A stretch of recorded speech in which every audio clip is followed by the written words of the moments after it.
D, wait for it, delightful. Check out the name tag. You're in my world now, Grandma. What's up, nerds? So I finished the latest episode of Star Trek Discovery, and ooh, I got thoughts. Okay, and we're going to talk about those thoughts, but I want to talk about a couple of things real quick before we get into this breakdown of this episode. I want to say a couple of things. The first thing is, so in the comment section, and I forgot to write down the commenter's name. I apologize. I should give you credit for your comments, but I didn't write it down, and I apologize. I'll try to make sure to do that. But comment down below. I'll heart your comment no matter what you say and everything. But I just want to say that so the actors that play Adira and Gray, I constantly say how they're bad actors, and they're bad actors. Okay, especially Ian Alexander, who plays Gray, so horrible. They're just bad. And then they got them on wholesale because they are just the worst part in this show, I'll tell you that. And they were like, you cannot like an actor, but you're not giving any reasons why you don't like them. And I want to just clear that up of why I don't like that. Well, to me personally, they are not selling that they are playing a character. They're not, to me, the way when I watch them, like everybody else on the show is, at least in my opinion, acting. Like they're doing a good job acting wise, and they're selling that they are that. Like oh, I didn't write down, I don't have her name, but the woman that plays Michael Burnham, she is selling me that she is Michael Burnham. Okay. But Blue Del Barrio and Ian Alexander, they're not selling me that they're these characters. For me personally, when they are on screen, to me, it's like they saw somebody acting and now they're imitating that. And for me, I'm just like, they're like a strainer, and what comes out at the end is all the leftovers, and that's what they're doing. They're not, I'm sorry, but it's for me, every time they're on screen, I'm just like, the writing's not good either. The writing sucks on this show, but their talent is so minimal. I'm just like, I can't, like, I'm sorry. Like, if you like it, by all means. And if you like this show, and I used to like this show, but I don't like it anymore. It's not good. But if you like this show, you like it. I'm glad you like it, because at least you're getting something out of it. And I already have Paramount Plus, so I'm already paying for it. So I'm going to watch it. And plus I like Star Trek. So there's that. I also want to, the second thing was, if you like this show, you can like this show. I don't fault anybody for liking this show. I'm pretty sure I watch some shows that you're like, oh, that show sucks and everything. So like, by all means, have at it. Like, if you like this show, you like the writing, you like the non-action and everything, by all means, have at it. I don't fault you for that. Or maybe a little bit, but anyways. So then I also want to say, oh shoot, I messed up. So I also want to say with this that when it comes to this, okay, so my fandom at Star Trek is, I just watched the shows and the movies, and then I have read a couple of the comic books. Like I have them, they're in that closet right there and everything. But I've never read like the books. I hear there's a compendium that just came out with a volume 3. And I'm kind of interested in reading that, but I don't have time for that and everything. But when it comes to Star Trek, I liked this Discovery. I liked season 1, and they stole those ideas. I know everybody wants to argue with me about that. You're not going to change my mind. You can comment about it, but nothing you say is going to change my mind. I'm sorry. You're not going to change my mind. They stole those ideas. They stole character bios, plot lines, the whole tardigrade storyline. Yeah, they exist in real life, and the judge, all that nonsense. Go look into it. That's fine, but you're not going to change my mind. So there's no ifs, ands, or buts about that. But I like season 1. I liked season 2. I didn't think season 2, the plot line was very original with the whole, neither was season 1 now, apparently. But with the whole AI trying to take over the universe kind of thing, I was like, we've seen that before, but I still liked it. Then season 3 happened, and season 3 was a big friggin' nightmare. Oh my gosh. Like, the burn was such a bust that I still laugh at that whole, it was a special needs kid crying and he destroyed the universe. That's so stupid. And every episode leading up to the big reveal was such a nothing burger that the season 3 was just the worst. And I have a feeling season 4 is going the exact same route. I really do, because I'm just like, we'll get into it in a little bit. I'm trying to wrap this whole thing up so we can get into the breakdown of this episode. Okay. And I just want to say one last thing. Well, 2 things. But this show is not a science fiction allegorical adventure show. Not anymore. Okay. This show is only about people and their feelings and getting over their hurt feelings and their trauma. Oh my gosh. That's all this show is about. And they say feelings and feelings or some amalgamation of that word and trauma so many times in this episode alone that I'm just like, I am so over this nonsense. Like, I don't care about half of these people's feelings because it's like I said before, it's not a science fiction allegorical adventure show anymore. Like, there's no adventure in this at all.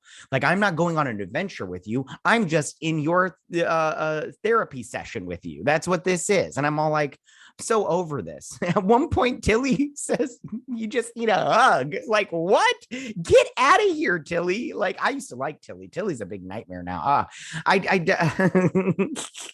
This show is so bad. All right, last thing I want to say is, if you like what I do here and you enjoy independent content here on YouTube, please consider subscribing to my channel. YouTube is always changing up their algorithm, and small channels like mine, they always get pushed to the back of the line. So please ask that you like, share, and subscribe, and I thank you in advance. I also want to say thank you if you're coming back to my channel and watching these reviews. Even if you don't agree with me, I really appreciate it. I you know, that you like want to hear my opinion on this show. I just and I do appreciate it. And like, again, if you like this show, like it. And I am happy that you like it. I really am, because I want to like this show. I want to like Star Trek, but they're not doing it for me. And the writing is the biggest problem with this show. It's the writing. The writing is horrible. I don't know who's writing, and I'm not going to look it up because I know Alex Kurtzman runs this stuff, but the writing is bad. All right. I am done telling you all that nonsense and everything. I don't type stuff in the comments because it just, I feel like I don't get out what I want to say when typing and stuff and all that stuff. All right. So the episode starts off. We're going to start this breakdown now. All right. So the episode starts off with this ship, and I didn't write it down. Anyways. And they are delivering dilithium to this planet. And the captain of this ship, he's getting the dilithium ready. They lower their shields. As soon as they lowered their shields, I was like, something's going on. They lowered their shields. And these ninjas show up. And at first, I did think that they were the co-op Malat from, and they started off in Picard. We found and I'll talk about them in just 2 seconds when we get to them. But I thought they were the co-op Malat, but then we find out they're not. These are mercenaries. So they go to steal the dilithium. This captain's fighting them and stuff. And then he hears a captain, and he turns around, and this nun from the co-op Malat has incapacitated a crew member. I couldn't tell if she killed him or not. To me, it looked like she just did the Vulcan hand grippy thing and everything. And that's a funny look, huh? And she's all like, give us the dilithium. And he's like, you got to get in line. And he goes to go for the phaser. I'm all like, it's been a good about a couple years since I've seen any of the old Star Trek stuff. But I could have swore they all carried their phasers on their hip. And I'm all like, what happened there? Which we're going to talk about phasers in a minute. So he goes for that, and she starts fighting, and she's like, stand down, or your life is forfeit, kind of thing. Like, I'm going to kill you, which I'm all like, why? Why would you need to kill him? You just incapacitate him like you did the last guy. So he picks up a bar or whatever, a metal bar, and he's like, my life is forfeit and everything. And she stabs him, which I'm all like, why? You didn't need to stab him. Like, you literally did not need to kill him. Oh, except for the script needed you to kill him. That's why it's like this. And that really bothers me, that the writing is so bad that you can't. I mean, but it wouldn't have furthered along the plot line if she hadn't killed him, because there's some stuff going on later on. Anyways, okay, so she kills him, and then they zap out with the dilithium. So then we're back at the space station, and the president of the Federation, the president of Navarre, the admiral, and Captain Burnham are sitting here, and they're all discussing. And they're like, this is the fourth dilithium theft, but the murder part is new. And everything. And then he brings up the picture. Now, this is a Navarre citizen and a member of the co-op Malat named Javini. And they put a tracker in the dilithium, and they know where she's at. And we'll find out later she's on a moon. So they're sitting here talking, and they bring in the co-op Malat because the president says that they will not respond without Navarre's guidance, because they are they're trying to get them into the Federation kind of thing. Sorry, I wrote it down in my notes and I wrote it down weird. Anyways, okay. So the president of Navarre is she hopes that they will unite under the Federation flag soon and everything. And she has a good feeling. Something tells me they might not. I don't know, because this show, like, I feel like they will, but this show really like it subverts my expectations, which I'm all like, because I think that the Navarre people are good, but at the same time, I'm all like, watch, they'll end up being baddies at some point in time, because this show. So they are talking about how this and her Mama Burnham comes in, because she's a sister of the co-op Malat, and of course they would bring in her mom instead of a different sister, because we can't have any other actors, but it makes sense and everything. So they decide that they are going to, the president asks they want to bring in Giovini themselves, and because this is an internal matter, and the president and they think that she is doing all of this because she believes. Okay. Gosh, sorry. I wrote down some stuff in my notes and now I want to get to it real quick. So the president of Navarre, she asks them if they talk about how the anomaly could move at any moment, and that Stamets is working on the science part to figure out what's going on, but they're going to bring the Navarre Science Institute to help out with all of that. And the president of this lady, the blonde lady, she's Cardassian. She's getting all 10 shades of wet about this. She's all like, oh, Navarre's going to join the Federation. Let me click my mouse a little bit and everything. And I'm all like, hey, listen, that's how you get off, by all means have at it. Like, you can see her salivating at the partnership. It's so funny. Anyways. Okay. So then, her Mama Burnham, she believes that Giovini is acting on behalf of a lost cause, which she is, and everything. And the admiral says, but you have doubts, and she's like, I have faith and everything. So that makes sense. And the thing about the co-op Malat that I like a lot, it's pretty much the only thing I like about the co-op Malat is the fact that they have absolute candor. I appreciate this. Nothing makes me more happy than when people are honest. I love honesty. There's two things I can't stand in this world: liars and thieves. I can't stand them.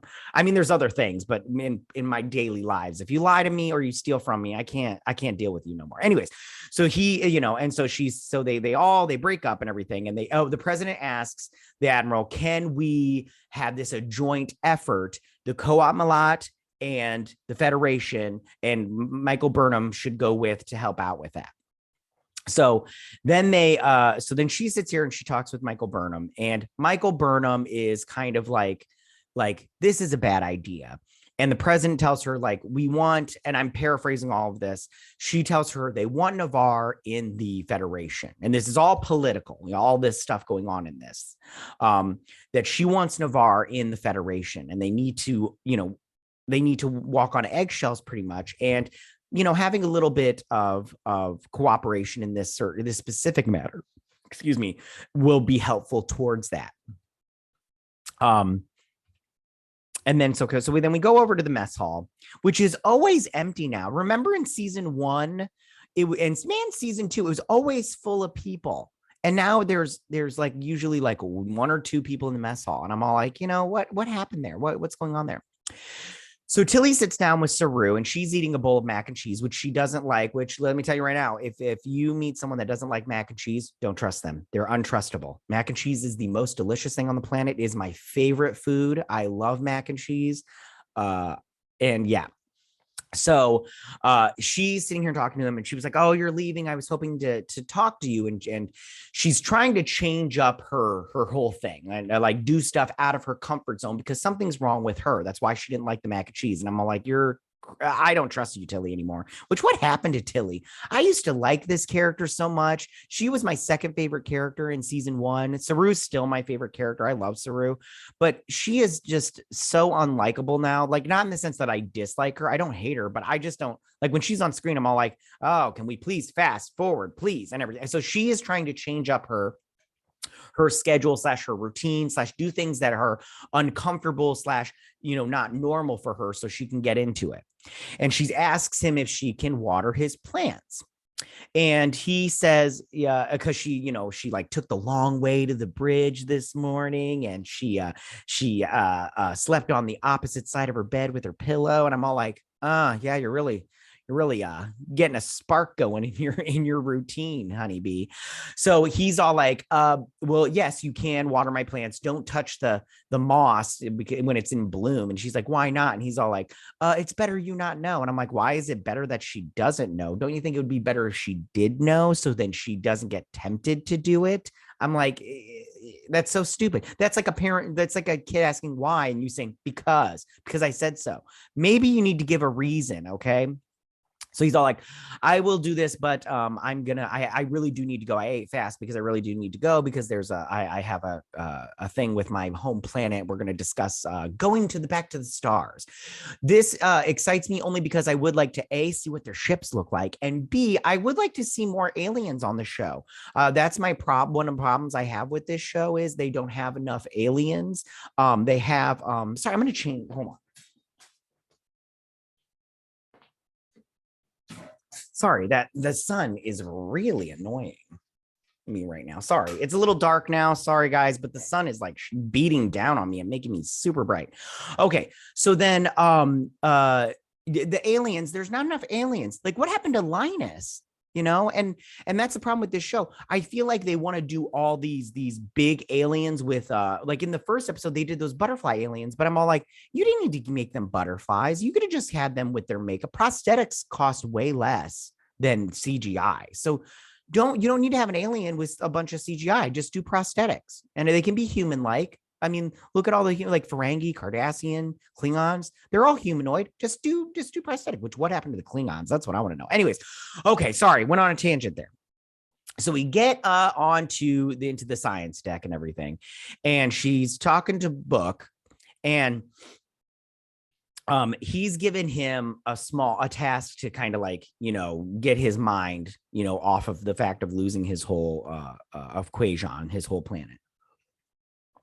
And he's like, I really don't know what I'm doing. This isn't my expertise, but it's keeping me busy. I'm paraphrasing again. And she's all like, hey, we need to go on a mission. Can I borrow your ship? And he's like, oh, yeah, that's what you only want me for, is my big ship. And I'm like, yeah, she does. And again, back to the acting. I think the guy that plays the actor that plays Book, he's my favorite as far as acting wise on the show. He does a fantastic job, very talented. So there's that. Okay. So she goes up to Stamets. Stamets does a good, what is his name? It doesn't even matter. Anyways, so she goes up to Stamets. Oh, and he tells her that he thinks it's a primordial wormhole. She goes up and she's like, primordial wormhole, huh? And he's like, yes, it has 4 out of the 5 factors of a primordial wormhole. Okay. And 1 is that it's got the gravitational distortions are consistent with wormhole behavior. 2, so is the shape of the gravitational well.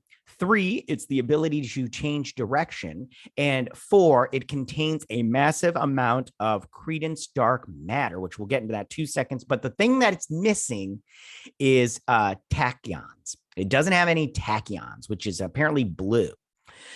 So he's decided that he's going to because it's for dark matter anomaly, he's just going to call it the DMA, because dark matter anomaly is too much of a mouthful to say. And I'm all like, what? Dark matter anomaly is not a mouthful.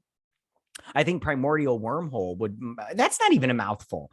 It's so gravitational distortion wormhole behavior. That's a mouthful right there. But I'm all like, so he's calling it DMA, and I'm like, why don't you just call it the anomaly? Because that's what the president of Navarre called it before. I'm like, just call it the anomaly, you dumb. You called the burn, call this the anomaly. Okay, anyways. So it's missing tachyons. And this is the part where she's all like, the Navarre Science Institute wants, this is where they will come in handy. So he sends over the raw data. Then Book comes over and he's all like, hey, can I help you out with this math and everything? And he's like, it's really gonna be boring, you stupid person. It's just math and everything. He's like, I need something to do. And he's like, all right. He's like, what you can do is you can be the emotional aspect of this thing. And I go, that is science. And I'm like, listen, when it comes to science, there's no emotion involved. I hate to tell you, honeybee, there's no emotions in science. Science is fact. Okay. Science is based in fact. You have a theory. It's put under peer review. You try to poke holes in that person's theory. If you can't poke holes in it degrade it, I can't think of the word usage right now, then it's not, then it gets, you throw it away. Okay. So that's science. Okay. There's no emotions whatsoever, but I'm like, it's fine. That's what this show is now. It's feelings. It's Star Trek discovering your feelings. So now we go over to all right, so construction of Gray's body. Ooh. All right, so his body is being created and he's sitting there. Hold on a second. God, this is so stupid. All right, I want to just talk about this part right here. I'll talk about it in a minute. Okay, so he's excited for his new body. Understandable. I'd be excited too. And he's all like, I'll finally get to be heard. Now, I know that this has now become an allegory for trans people transitioning, them becoming themselves. That's not what Star Trek is about. The Trills are already considered trans. If you remember from Deep Space Nine, they had a trill, and that trill was on Trans magazine back in the day because it's all right. So it's an allegory for transitioning and everything. So he's, basically just super happy that he's going to be heard. And then Guardian Z comes up, which is, okay. Anyways, so he's sitting here and he's all like happy for him, but he puts some perspective onto it because he's like, listen, this has never been done before. It could not work. This could totally not work at all. And he's like, I'm just trying to get you guys ready that it could fail. And Adira is, she's they're worried. Sorry, I don't mean to be, mispronounce them, but I mess up too. I'm human. Back off. Anyways, so they're worried, and and Gray is just like, Gray's basically like, I have been unheard so long that just the chance of getting to be in my own body is worth it, and if it fails, at least I got the chance to be myself. Which is that part. I think that's fine, but this show, it wastes so much time on stuff like this. Like, okay, anyways, so Saroo and Burnham are talking, and Burnham is concerned that this is all this mission with her mother because they've added a second nun, a sister, to the mission. So it's two co-op Malat, her mother and this other sister, and her. So she's like, I'm going to add another officer to equal out the playing field because I don't know if my mother will be able to, handle it, because I think she says something like she senses that there's something going on with her mom or whatnot. And Saroo suggests that she bring along Tilly because Tilly's trying to change up her algorithm and stuff. And I'm all like, and she's all like, combat is Tilly's weakest attribute. She's not good at combat. In fact, she sucks at it. She can't fight. She doesn't even like mac and cheese, which really bothers me. God, how do you not love mac and cheese? I love all forms of mac and cheese. Anyways, so, but he's all like, but she's nice and she brings the mood down, and she's all like, that is nice. That is true. She is super fun and bubbly and everything. And me, I go, what? I'm like, you're going up against a ninja and you're going to bring feelings. All right. Anyways, oh my gosh, it's so Stupid. All right. So we're on Book's ship and she's talking to this sister and she's all like, this is good. And then she says, that we're doing this. And she's like, well, it's not good because your sister gets to be brought in. And then she's all like, you think that you being excited for this mission is going to upset me. And I'm paraphrasing because I didn't write it down because it really doesn't matter in this situation. But she's like, it doesn't. And she's all like, absolute candor. I dig it. Which really, another thing about this show, stop using modern day verbiage because I dig it. So annoying, but it's fine. So then she's talking to her mother and she's like, I get a sense that there's something going on, Mom, between you and Javini. And she's all like, Javini, when I got here, Javini found me and she nursed me back to health for a year and I was her lost cause. And that's why, and she's all like, I don't know if you're going to be able to take her down. And she's all like, when the time comes, trust me, I'll do what Mommy's going to do what she needs to do. She's like, I need you when we do this. I need you to honor our traditions and not bring in blasters. And she's like, what? And I'm all like, what? And she's like, you need to do this the co-op Malat way. And I'm sorry, but if I was Michael Burnham, I'd be like, no, we do not. We do not need to do this co-op Malat way. I know why they did it, because blaster fire costs money and swords don't. And me, I go, what? I go, so what? Start using some blasters. That's another thing. She's like, we will bring blasters and they will be set on stun. And I'm all like, stun? No. I'd be all like, boom, boom, boom, boom, boom, and everything. But this show, swords and everything. I love how they have swords. But okay, it's because of money. They can't afford it.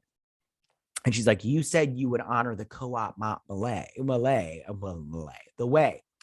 So and she's like, you will not be unarmed. You will have swords. And then Tilly gets a sword and she's all, so she's like, it's like, I always wanted to have one of these kind of thing. And I'm like, get out of here. Tilly, I wish you would have died on that space station. At first, when she didn't like the mac and cheese, I totally thought she was pregnant. Like, I totally thought she was going to be like, I'm pregnant. Because I think in real life, the actress, I thought I read somewhere that she had gotten pregnant. And that's why she's, looking a little bit bigger these days. And not faulting her for that. Babies need nutrients, but that's what I thought it was at first, but it's not, obviously. She's just changing up her routine, which I can't get over. She doesn't like mac and cheese. I can't get over it. So they land on this moon because they found the tracking system and Tilly finds her. And then they're sitting here. And then all of a sudden, those mercenaries pop up on the ship and they're fighty. The other sister gets killed. And Mama Burnham kills all the other mercenaries. So then Javini pops up and she's like, I didn't want her to die. She's like, but if you come after me, you follow me, your lives are forfeit. Choose your path or whatever. And she's all like, we're going to ignore that. Right. And she's like, mm-hmm. And I'm like, sister girlfriend, we are going to ignore that shit and go after her. And I'm like, yeah, get her. So then back at this B storyline, they do the transfer, which they didn't show because they can't afford it. Remember in season 3 when they went into that pool and then Burnham got into it and went into Adira's mind.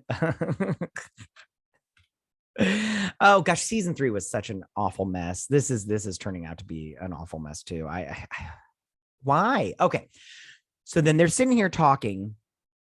And he's all like, I do not feel gray inside. And she's like, I can't see him anymore. And he's like, I don't feel it. He's like, listen, he's like, you have to be prepared that this might not work, but give it time because this has never been done before. So give it time. So he's all like, listen, you're worried. Let's go take a walk. The other doctor is here. There's all this machinery going on. If anything changes, we will know in an instant. Okay. So they go for a walk. Then, the team lands on the inside of this cavern where they're on this moon. And I just want to say this part of the show where they come up with this little thing right now, felt like everything except for one big reason. It felt Star Trek to me. And we'll get into it a little bit in a minute.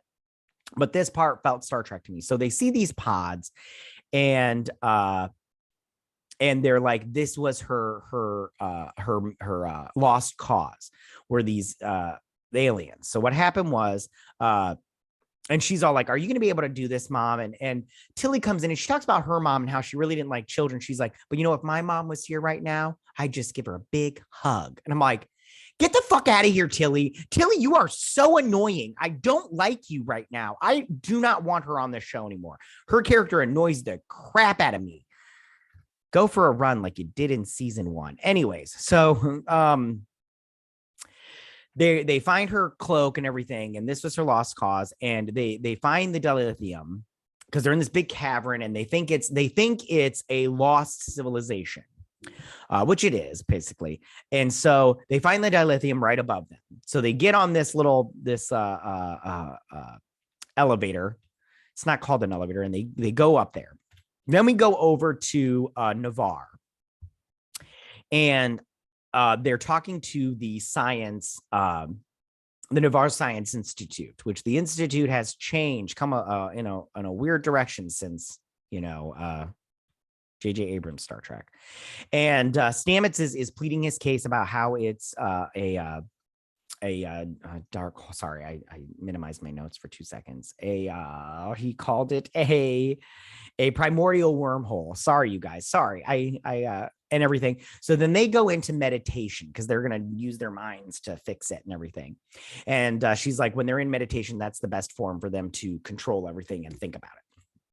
So then he's like, I'm gonna go sit over here then. So then she goes to talk to Book, and she's all like, sorry, you seem like you're really distraught under the circumstances. I get it and everything. He's like, you Navarrians or Vulcans, you guys know how to push down your feelings. And she's all like, yeah, we still have feelings, but we push them down deep because we think about everything logically. And he's like, hey, do you know how to do that? And she's like, your people aren't like that. You're kind of built on your emotions. Like your emotions are what make your people. So that's not really the best plan for you. So then back on the moon, they realize that she started up this engine, and they get the tracking device and they shut it down, and they use Tilly as a bait. And then they go, but before that, they go over here and they realize that this moon is a ship. And what happened was there was a supernova. Planet got destroyed. This species used this moon as a ship to travel to a new planet. And those little pods that they're in are stasis pods.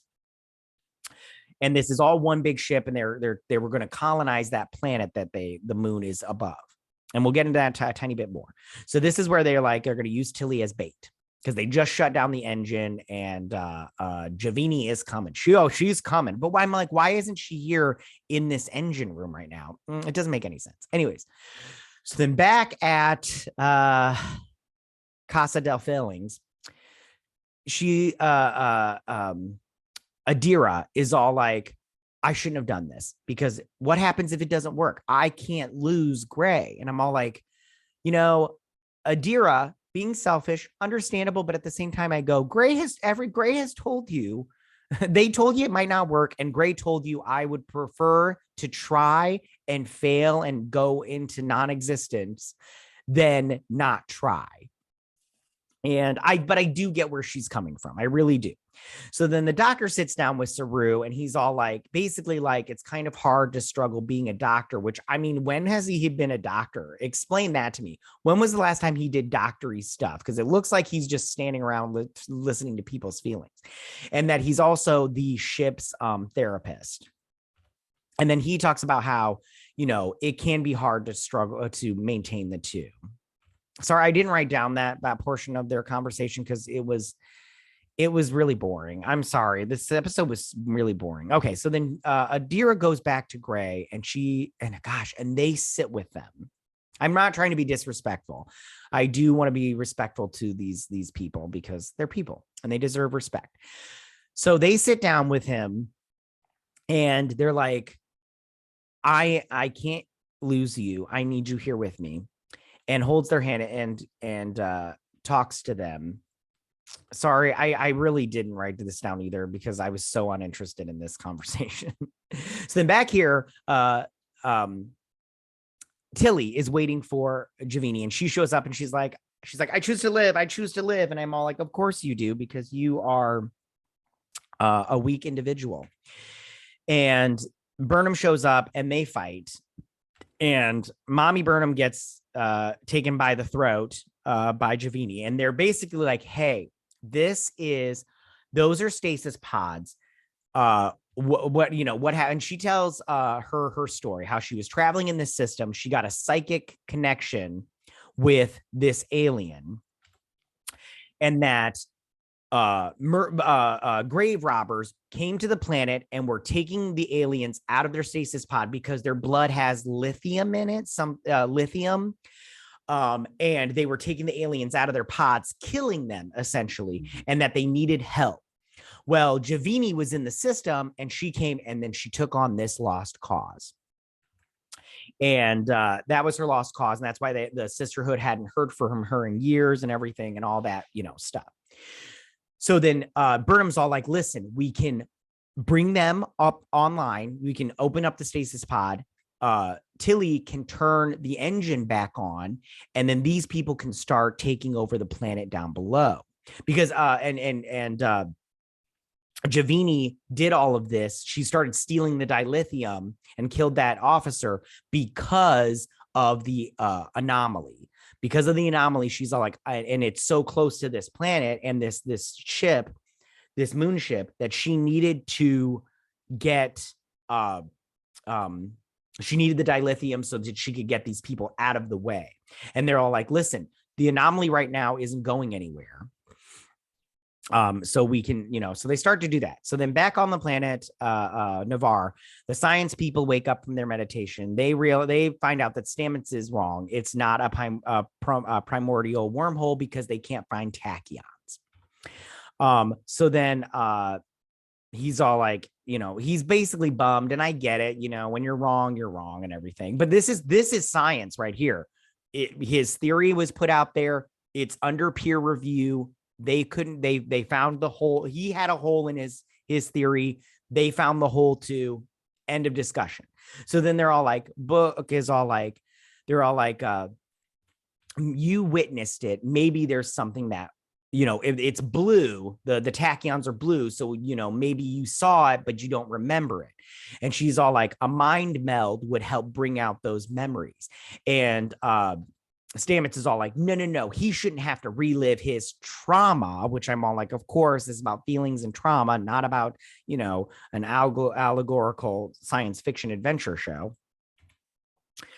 So she, my mind to your mind and everything. And we see the scene that we can't see anything new but she sees what happened, and she's like, stop, this is all I need. And she's all like, it wasn't, there are no tachyons. There's nothing to say there's tachyons there. So it's not a wormhole. So then he's all like, wait, I need to see something. And he goes back, and she's like, listen, we can't change your memories. You can only just relive them. And he's like, no, I need to see something. And so he goes back here when he yells to his nephew, and when he yelled to his nephew, his brother said, I'm happy you're back. And then he looks over to his brother, and he's all like, when I looked at my brother, I didn't see my nephew turn back. And he says, at that moment, because he's glowing, he's like, he did know that I loved him, and he loved me back, kind of thing. And that's what he needed to get over his trauma, or at least to start to get over his trauma. He needed to know that his nephew loved him. Come on. All right, whatever. Anyways. And then she's all like, she's obviously, a little shocked by this. She's all like, you're going through a lot. Sorry. And he's all like, sorry you had to relive that. And he's like, no, it's good that I did that because it helped. So back on the planet, they wake everybody up, and they start on the edge, and Burnham's all like, you need to let my mom go. And she's like, we need to take you in now, because the path is ended. You've failed. I mean, you've succeeded in your lost cause. It's not a lost cause anymore. These people these aliens are going to wake up and take over that planet, or colonize that planet. They're not taking it over because there's nobody there. So then they're back on the ship, and I don't remember what they say here, but the aliens start to take over the planet, and Tilly says something here. She goes, this is where they were meant to be, and you did this. And I'm like, Michael Burnham didn't do jack, okay? She figured out they were capsules, and that she needed to do this, whatever. I'm like, get out of here, okay? Michael Burnham didn't do that much, okay? Let's be honest. She didn't kill any of those mercenaries. Mama Burnham did it. She figured out. I could have told you. I figured it out as soon as they zapped into that cavern. I was like, those are capsules, and this is a big these people are ready to be woken up, kind of thing. So they take over the planet, and then she's sitting here talking to Mama Burnham, and she's all like, I thought it was, I don't remember what they say. And it doesn't even, they talk about how they're all like, you forfeit your life, that saying. And she's like, you forfeit your life. The saying is like, basically they're talking about paths, and they're talking about how if you are on a path, the sister is on a path, and you find your way, your life at the end of a sister's blade, at a nun's blade, the end of their blade, you can choose to walk away onto another path, or you can choose to forfeit your life, and then your path is your path is over. That path is ended for you. And then she talks about something about paths or whatever, and it doesn't even matter. Who cares? And then Mama Burnham's all like, I don't even know. I don't even care. Sorry. This episode was really boring. Anyway, so then back at the station, they're all like, this was good, but we're going to give Javini over to Navarre. They're going to give Javini over to Navarre, and they're going to do whatever they want with her. And she talks to the president, and she's all like, what about that officer that died? He had a partner and 2 children, and then she names their 2 children. She's like, don't think that I don't know this. And she's like, he deserves justice. She's like, yes, but if Navarre joins the Federation, they could help millions. And that's the thing about it. You sacrifice the few for the greater good of the many. And that's what this show has a problem with, especially with Burnham. Burnham really annoys me as a character. Me and her would not get along, especially if I was, this president. I'd be like, listen, I'm your superior, so orders are orders. And I'm sorry, there's been way too many times when she did not follow orders where I'd have been like, in the brig, she should have just went to prison like she in season 1. I would not have let her out of prison. So anyways, so then these 2 are talking, and she's like, you're happy with this? And he's like, listen, he's like, you like music? She's like, sure. And he's like, we're like an orchestra, you're the violins, I'm the trumpets, and the president is our conductor. We may not pay attention to what goes on with, the drum set, the percussion section, but we have to trust that the president knows the symphony and everything. And she's like, that's such an interesting analogy. And he's like, I do my best, kind of thing. So then we go over to Saroo, and Tilly comes in, and she's all like, I found what I was looking for. And she goes to touch the moss, and he's like, no, don't touch it. And she's like, and I'm like, get out of here. I hope it turns you into a trill. Or the little symbiote trill thing. Okay, so then they're back there. Gray wakes up, and he's all like, yeah, I'm me. He's like, I thank you. He's like, I had words, but they're not enough. And he's like, you don't need to say anything now. Guardian Z comes over, and he's all like, hey, great, it worked and everything. And he's then Gray's all like, you did this. You. And she's like, you heard. They're all like, you heard me. And he's all like, I felt you. We are always gonna be connected. And I'm all like, huh? What? Yeah, because Gray or Adira still has your symbiote. You don't even have a symbiote inside you. I don't even know if they can have a symbiote. How can you be a guardian? Okay, and I wanted to mention this before, but I waited till now. I know I've heard a lot of people say stuff about gatekeeping when it comes to Star Trek. And even though I am fine with changing things up, they have unlocked a door that they can no longer close. The things about the symbiotes with the Trill is when you have a symbiote, it has the memories and personality of every single person that has had that symbiote inside them. With them giving Gray a body, they have now opened up the door to now every symbiote and the personality in that symbiote can be put into a body. And they have opened that door. They cannot close it. So now there's no use for, there's like the symbiotes, like, what's the point? You could live you forever. Who's to say Gray can't be, that personality can't be put in another body? They've opened up this door, and now we can go back to Deep Space Nine. What was that character's name? Frick, I don't remember. And we can just put that back in there. Put that in there. And it's insane. And I don't like this choice. And I hope Gray goes away now, because this whole storyline has really come to, you know, its end. This path has ended because Gray wants to be a Guardian. Fine, go be on planet Trill, and be the Guardian there. Okay, be the Guardian there. I want to see this character again, mostly because he is a bad actor. Blue is a better actor than him, but they're both bad. Like I said, they're both on wholesale. They pay them in Target gift cards. I am 110% positive of that. So then back on the ship, he's sitting in bed while in the Quajon Forest, and Burnham comes in. She's like, the Quajon Forest, isn't this traumatic for you? And he's like, it used to be, but not anymore. And he's all like, I found a piece of myself today. And she's like, you seem at peace. And he's like, right now I am. And he's like, he's wearing his necklace. He's like, I didn't wear it for years because I didn't feel it was right, because he left his people, yada, yada. And she's like, you seem at peace. He's like, today I am. And then it ends. That's the end of the episode. And again, this episode was boring. It was uneventful, in my opinion.